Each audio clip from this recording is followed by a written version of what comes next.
মসুর ডাল বাটা দিয়ে গ্যাঁদাল পাতার বড়া করে দেখাচ্ছি। গ্যাঁদাল পাতাগুলো নিয়ে নিয়েছি, কুচি কুচি করে কেটে নিচ্ছি।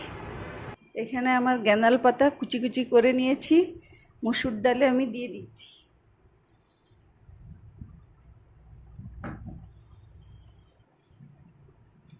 পেঁয়াজ কুচি অ্যাড করে দিলাম, লঙ্কা কুচি অ্যাড করে দিলাম, আর এখানে নুন, হলুদ, জিরে গুঁড়ো, ধনে গুঁড়ো, নুন, চিনি সব দিয়ে দিলাম, দিয়ে মেখে নিচ্ছি। তেল গরম হয়ে গেছে, বড়াগুলো ছেড়ে দিচ্ছি।